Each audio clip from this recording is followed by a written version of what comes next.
First of all, a big thank you to Sandhya for inviting me to be part of your very special event.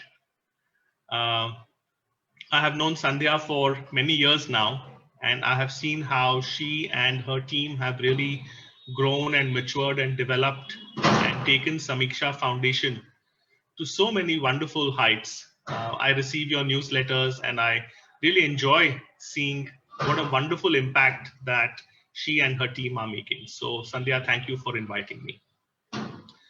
The second is that I would like to celebrate and applaud all the teachers of the Samiksha Foundation, all the doctors and the administrators from the various hospitals who support this amazing initiative, and the parents of the children who participate in these programs.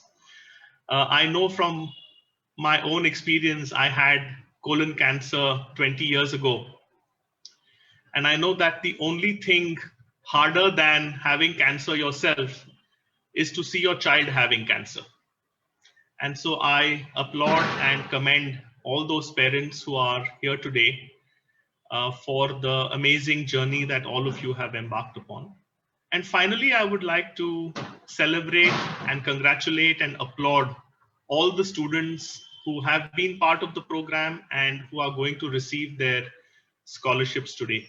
You have no idea how much you inspire me, how much you inspire all of us by what you are doing. So I just wanted to start my little 3-minute talk by congratulating all of you. Sandhya asked me to speak about not just survivorship, but what she called positive survivorship. And I like that phrase a lot. In fact, I don't call myself a cancer survivor. I like to call myself a cancer thriver. And the reason why I do that is because the word survivor to me is inadequate to describe the attitude that all of you have. And let me explain that very briefly. What I mean by that is that the way I have looked at it in my own life over these 20 years is not to see cancer as only an adversity or a setback. I have learned over these 20 years to see cancer as a platform for my own growth and development. I've learned to see how this experience has actually made me a better person than I used to be before. And I have also learned that cancer, the suffering caused by cancer, is something that we as patients, as families, as individuals can actually have a big impact on. And so my work today, I'm based in Mumbai. I used to live in Bangalore for many years.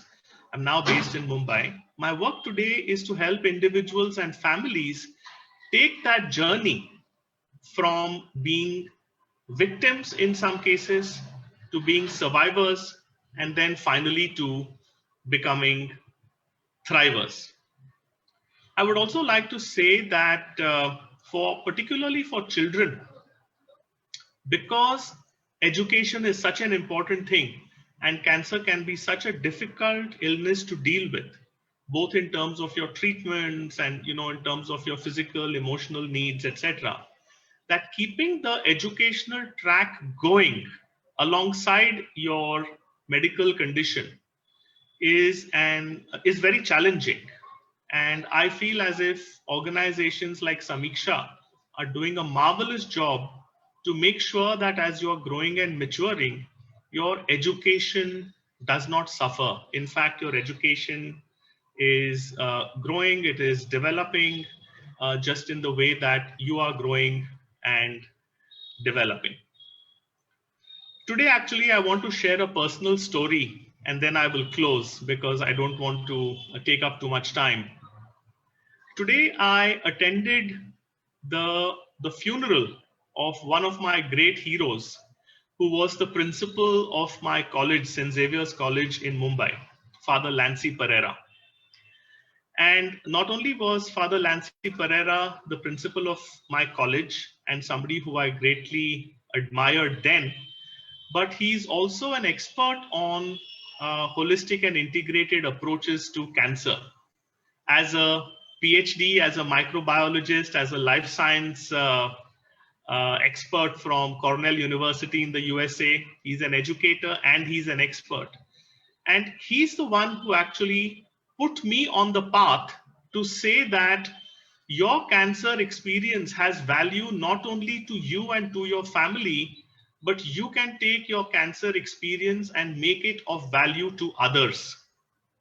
And so for the last 20 years, uh, alongside my own healing and alongside my own development, we have tried very hard to make sure that other people can also benefit from what we have learned, what we have researched, what the kind of programs that we conduct, the awareness programs that we conduct, etc. So I wanted to, since today was the day that Father Lancy passed away at the ripe old age of 91, I wanted to pay tribute to him. So while he was a great teacher, and I had many teachers along the way who taught me a lot about myself, about my health, about cancer, the technical aspects of it, the emotional aspects of it, etc. I would also like to point out to you that if you take the right kind of attitude, just like you respect and admire all your teachers, I invite you to consider cancer to be a teacher as well.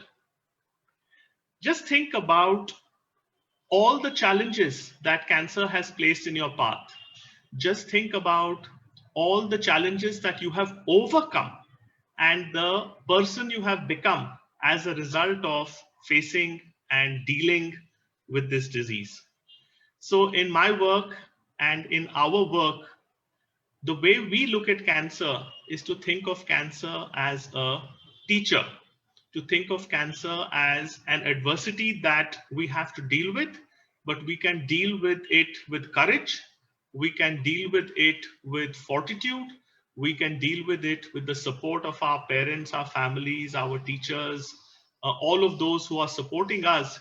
But most importantly, cancer teaches us to draw upon our inner resources, not just the outer resources. I heard about the scholarships, I heard about the infrastructure, I heard about the curriculum, I know all the wonderful activities that you do. Those are all extremely important.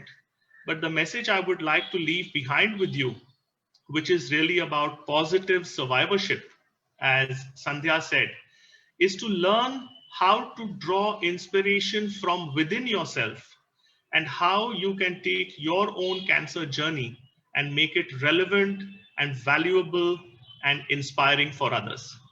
So with that, I'd like to close my opening remarks. Once again, I congratulate all of you for your achievements, for your scholarships. I congratulate the Samiksha team, Sandhya, the teachers, everybody. And with that, I'll hand over back to the MC to take this session further. Thank you very much.